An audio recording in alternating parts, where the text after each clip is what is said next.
दोस्तों, अगर आपने अभी तक मेरे चैनल को सब्सक्राइब नहीं किया है तो चैनल को अभी सब्सक्राइब करें और बेल आइकन को ज़रूर दबाएं ताकि आपको मेरी आने वाली सारी वीडियो पहले मिल जाए। दोस्तों, ये कहानी है रोहित और उसकी भाभी की। इस कहानी में मैं आपको मेरी ज़ुबानी बताऊंगी कि रोहित की भाभी को रोहित से बेशुमार प्यार कैसे हुआ। और हाँ, कहानी बहुत ही मज़ेदार है।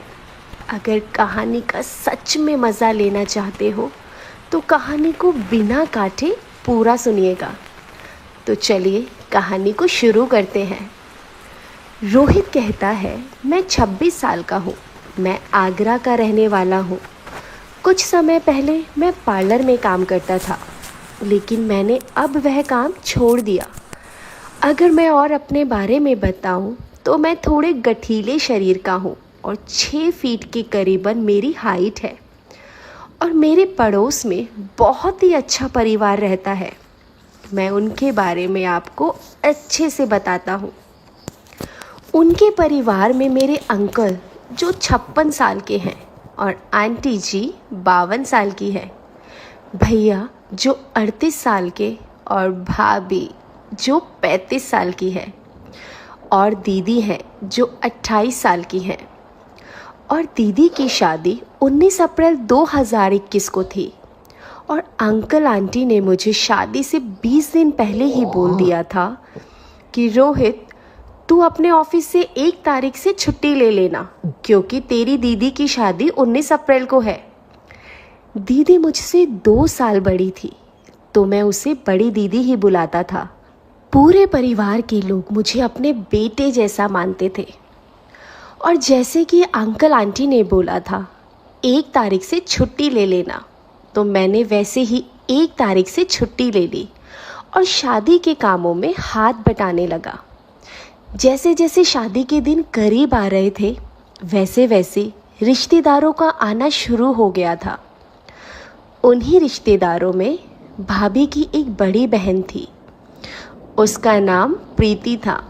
मैं उनके बारे में आपको थोड़ी सी जानकारी दे देता हूँ। प्रीति की लंबाई करीब 5 फीट 4 इंच थी और उसका रंग दूध की तरह सफ़ेद था। उनकी आंखें बड़ी बड़ी थी और गर्दन लंबी थी। यूँ कहें तो देखने में काफ़ी खूबसूरत थी और उनकी उम्र से वह बहुत ही छोटी दिखती थी। उनका अभी तक कोई बच्चा भी नहीं है। पहले मुझे पता नहीं था कि वह भाभी की छोटी बहन है, तो मैंने भाभी से ही पूछा था, भाभी ये लेडीज़ कौन है? तो भाभी ने बताया था कि यह मेरी बहन है। और जब मुझे पता चला यह भाभी की बहन है तो मैं आते जाते उनसे मजाक कर लिया करता था। एक दिन आंटी ने मुझे बुलाया और बोली, हम भात नोतने जा रहे हैं, तुम अपनी दीदी का ख्याल रखना। तो मैंने कहा, ओके आंटी जी, आप चिंता ना करें, मैं दीदी का अच्छे से ख्याल रखूँगा। कुछ देर बाद सभी चले गए। मैं और दीदी शतरंज खेलने लगे। लेकिन थोड़ी देर बाद बड़े भैया भाभी की बहन प्रीति को वापस घर छोड़ने आए। दीदी ने भैया से पूछा कि क्या हुआ, तो भैया ने बताया इनकी तबीयत अचानक से ख़राब हो गई, इसलिए मुझे इसे घर वापस छोड़ने आना पड़ा। फिर भैया मुझसे बोले, रोहित जल्दी से जा और डॉक्टर अंकल को ले आ। उनके कहने पर मैं भी तुरंत बाइक लेकर डॉक्टर अंकल को बिठा लाया। फिर डॉक्टर अंकल ने प्रीति भाभी का चेकअप करने के बाद कहा, मुझे लगता है इनकी आंतों में थोड़ा सा अल्सर है, इन्हें मेरे क्लिनिक पर लाना पड़ेगा। लेकिन भैया को अंकल आंटी के पास वापस जाना था, इसलिए वह थोड़ा चिंतित हो गए। फिर मैंने भैया से कहा, आप जाओ, मैं इन्हें अपनी कार में दिखा लाऊंगा। भैया को थोड़ी सी तसल्ली हुई और वापस चले गए। फिर मैं अपनी कार में प्रीति भाभी को डॉक्टर के पास ले गया और दीदी को बोल दिया था कि वह अंदर से दरवाज़ा बंद कर ले। डॉक्टर ने क्लिनिक पर प्रीति भाभी के सभी टेस्ट किए और बताया इनकी सभी रिपोर्ट्स अगले दिन मिल जाएगी। फिर मैंने डॉक्टर से पूछा कि क्या मैं भाभी को घर ले जा सकता हूँ, तो डॉक्टर ने कहा हाँ ले जाइए। उसके बाद मैंने काउंटर पर फीस भरी और दवाइयाँ लेकर वहाँ से भाभी को लेकर घर आ गया। मैंने अपनी गोद में उठाकर भाभी को कार से निकाला और अंदर कमरे में ले जाकर लेटा दिया। भाभी को मेरा व्यवहार इतना अच्छा लगा कि उनके दिल में मेरे लिए एक अच्छी जगह बन गई। फिर मैंने उन्हें गर्म दूध देकर दवाई दे दी। अब तक शाम के 7 बज चुके थे। फिर मैंने अपने और दीदी के लिए चाय बनाई और दोनों ने साथ में बैठकर बातें करते करते चाय पी ली। फिर हमने देखा कि प्रीति भाभी सो चुकी है। हम दोनों अकेले थे तो हम शादी के कार्ड पैक करने लग गए। हमने कुछ टाइम में ही सभी कार्ड्स पैक कर दिए थे और उसके बाद अंकल आंटी और सभी सदस्य घर वापस आ गए और सीधा भाभी के पास चले गए। हम दोनों से कुछ नहीं पूछा। कमरे में आवाज़ होने के कारण भाभी भी नींद से जाग गई थी। फिर भाभी कहने लगी, रोहित ना होता तो मेरी जान ही निकल जाती। बहुत ही नेक लड़का है। यही मुझे कार से डॉक्टर के पास ले गया, मेरी पूरी देखभाल की और मुझे टाइम से दवाइयाँ भी दी। यह सुनकर सभी लोग बहुत खुश हुए। फिर सभी ने मुझे आशीर्वाद दिया और भैया ने तो मुझे गले से लगा लिया। सबके साथ हंसते बोलते मैं वहीं सो गया। सुबह मैं जब उठा तो देखा सुबह के 4 बज गए थे। मैंने भाभी को जगाया कि वह अपना दरवाज़ा बंद कर ले, क्योंकि मैं अपने घर जा रहा हूँ। हालांकि उस दिन संडे था तो उस दिन मेरे धंधे की छुट्टी भी थी। भाभी पूछने लगी, रोहित इतनी सुबह तो कहाँ जा रहा है?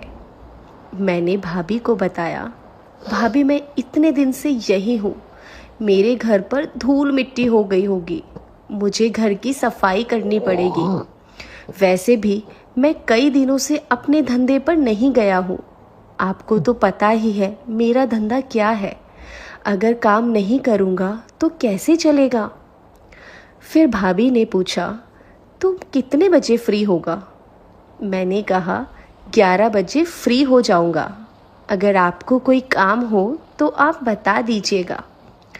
भाभी बोली, तू पहले फ्री होकर आ, फिर बताऊँगी। मैं ओके बोलकर अपने घर आ गया। सबसे पहले मैंने अपने क्लाइंट को यह बताने के लिए फ़ोन किया कि मैं 19 अप्रैल तक किसी को भी सर्विस नहीं दे पाऊँगा। वो बोलने लगी कि क्या रोहित, हम पर इतना जुल्म क्यों कर रहे हो?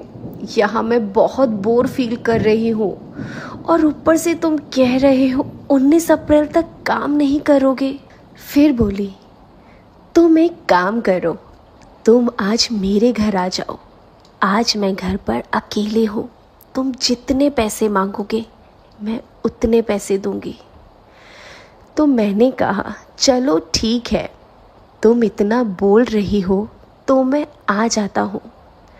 मैंने कपड़े बदलकर बाइक उठाई और उनके घर चला गया।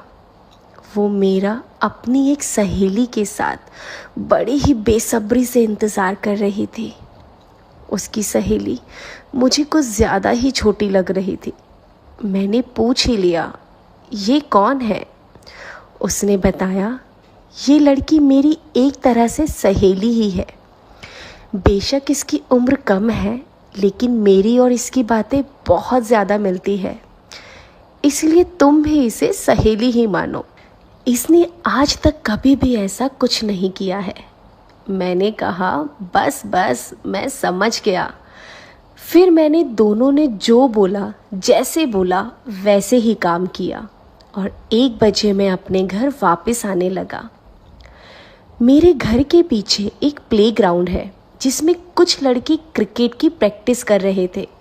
उन्होंने मुझे रोक लिया और बोले, यार रोहित, हमारे साथ क्रिकेट खेलो ना। उनका ज़्यादा आग्रह करने पर मेरा मन कर गया, क्योंकि बहुत दिनों से शादी के कामों में बिजी था तो क्रिकेट नहीं खेल पाया था। इसलिए मैंने उन्हें कहा मैं घर बाइक खड़ी करके आता हूँ। फिर मैं ग्राउंड में वापस आ गया, लेकिन कुछ टाइम बाद मुझे टॉयलेट के लिए वॉशरूम जाना था, लेकिन वहाँ कोई वॉशरूम नहीं था। तो मैं एक साइड कोने में वॉशरूम करने चला गया, लेकिन मैंने देखा कि प्रीति भाभी ने मुझे छत से वॉशरूम करते देख लिया है और भाभी मुझे देखकर मुस्कुराने लगी। फिर मैंने सोचा ये तो प्रीति भाभी है, कोई और लेडी नहीं है, इसलिए मुझे डरने की कोई ज़रूरत नहीं। फिर मैं वापस ग्राउंड के अंदर चला गया। फिर मैंने खूब मज़े से क्रिकेट खेला और मैच भी जीता। फिर मैं शाम के 4 बजे तक घर आया और मेरे घर एक बच्चा आया और बोला, अंकल आपको जिन दीदी की शादी है उनके पापा ने बुलाया है। मैं समझ गया अंकल को कुछ काम होगा, इसलिए फिर मैं कपड़े बदलकर दीदी के घर चला गया और मैंने अंकल आंटी के पैर छूकर उनसे आशीर्वाद लिया और प्रीति भाभी से उनकी तबीयत के बारे में पूछा तो उन्होंने बताया अब मैं ठीक हूँ। फिर मुझे अंकल ने अंदर कमरे में आने को बोला और बोला, बेटा ये कुछ कार्ड्स बांटने हैं, तो तुम कल सुबह अपने भैया के साथ जाकर ये कार्ड्स बांट देना। मैंने कहा, जी अंकल आप चिंता ना करें, मैं सभी कार्ड्स बांट दूंगा। तभी प्रीति भाभी चाय बनाकर ले आई और वापस किचन में चली गई। लेकिन जब मैंने किचन की ओर देखा तो प्रीति भाभी मुझे ही देख रही थी और मेरे देखने पर वह मुस्कुराने लगी और मैं ये सोचने लगा कि ये ख्वाब है या हकीकत। प्रीति भाभी मुझे दिन में ही लाइन दे रही थी। मैं सोच भी नहीं सकता था भाभी मुझे पसंद करने लगेगी। अब मुझे लगने लगा कि किसी ने हमें ऐसे देखते हुए देख लिया तो बिल्कुल भी अच्छा नहीं लगेगा। फिर मैंने जल्दी से अपनी चाय ख़त्म की और वहाँ से जाने लगा तो अचानक अंकल ने मुझे रोक दिया।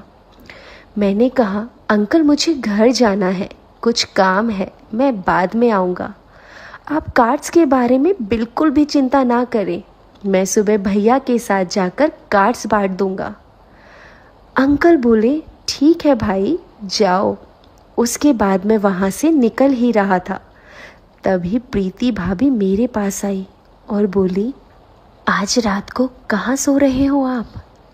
मैंने कहा, भाभी वो रात को ही पता चलेगा कि कहाँ सोना पड़ेगा। ये कहकर मैं वहाँ से चला गया। दोस्तों, मैं आपको इससे आगे की स्टोरी आने वाले पार्ट 2 में बताऊंगी, लेकिन उसके लिए अगर आपने अभी तक मेरे चैनल को सब्सक्राइब नहीं किया है तो चैनल को सब्सक्राइब करें और बेल आइकन को ज़रूर दबाएं ताकि आपको मेरी आने वाली नई वीडियो सबसे पहले मिल जाए। धन्यवाद। आपका दिन शुभ रहे।